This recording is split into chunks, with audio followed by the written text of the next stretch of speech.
વર્ષો પહેલાંની વાત છે. એક નગરમાં ખૂબ જ દુકાળ પડ્યો. છેલ્લા 2-3 વર્ષથી વરસાદ બહુ પડતો નહોતો, અને પડે તો છૂટો છવાયો પડતો.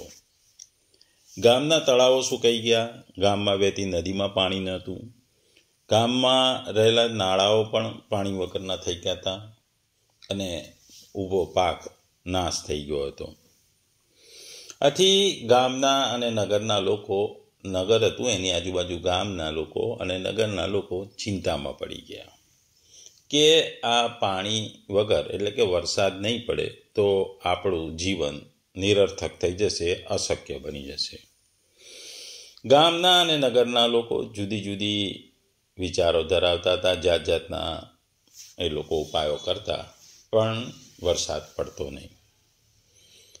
આ દરમિયાન નગરમાં એક ગામમાંથી એક ઉંમરવાળા માજી આવ્યા. ઉંમર એમની 90થી 100 વર્ષની હતી.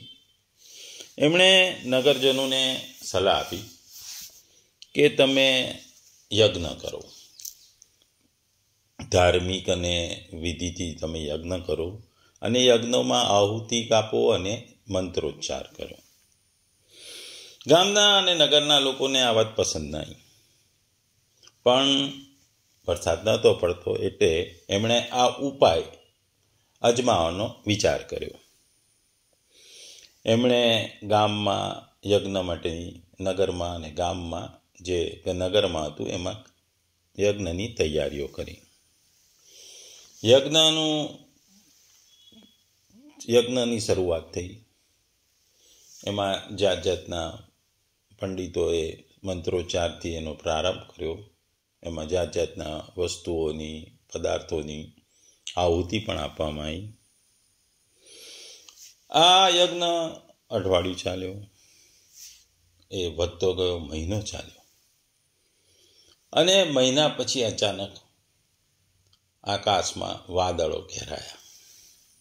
વાદળો ઘેરાયા અને ધીમે ધીમે વરસાદ પડ્યો. આ યજ્ઞ તો ચાલુ જ રહ્યો અને વરસાદ પણ ચાલુ રહ્યો.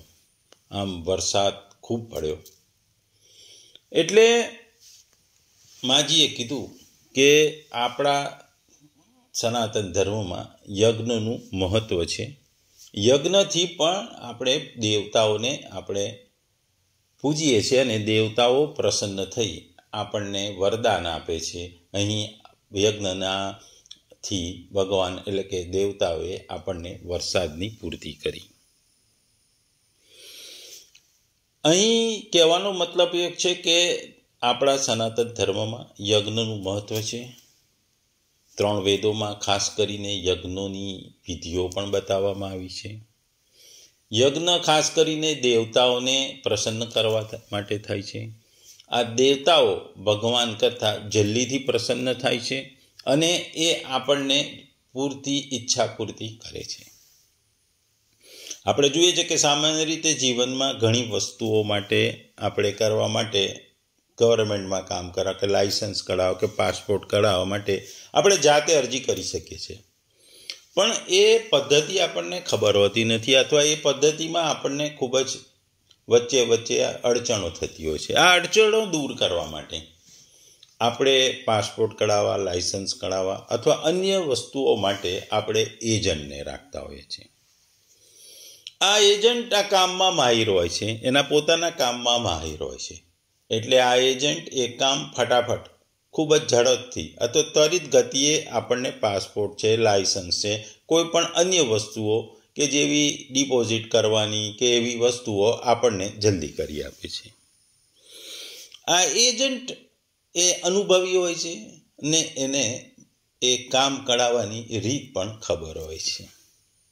એ જ વસ્તુ અહીં છે. આપણે ડાયરેક્ટ ભગવાનને પ્રસન્ન કરવા ખૂબ જ અઘરા છે. એની પાછળ ખૂબ જ યોગ અને ભક્તિની જરૂર પડે છે. એટલા માટે નાના મોટા અન્ય કામો કરાવવા માટે ભગવાને દેવતાઓ નિમેલા છે. આ દેવતાઓને આપણે જલ્દીથી પ્રસન્ન કરી શકીએ છીએ, અને દેવતાઓ પ્રસન્ન થાય અને તો યજ્ઞો દ્વારા અને મંત્રોચ્ચાર દ્વારા પ્રગટ, એટલે આપણા ઉપર એ વરસી જાય છે, અને દેવતાઓ જલ્દીથી આપણને વરદાન આપે છે, આપણા કાર્ય પૂરા કરે છે. આપણે મહાભારતમાં પણ જોયું હતું કે જે દુર્વાસા મુનિએ મંત્ર આપ્યો હતો કુંતીને, એનો જે જાપ કર્યો તો એને સૂર્ય ભગવાનથી એ કર્ણ નામનો પુત્ર થયો હતો. મહાભારતના યુદ્ધના વિજય પછી પણ યુધિષ્ઠિરે પણ યજ્ઞ કર્યા હતા. રામે પણ રાવણને હરાવીને અશ્વમેઘ યજ્ઞ કર્યો હતો. એટલે જુદા જુદા યજ્ઞો, જુદા જુદા પ્રકારના યજ્ઞો આપણા હિન્દુ શાસ્ત્રોમાં, સનાતન શાસ્ત્રોમાં લખેલા છે.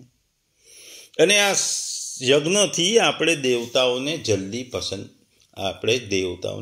પ્રસન્ન કરી શકીએ છીએ અને આપણી ઈચ્છા પૂર્તિઓ કરી શકીએ છીએ.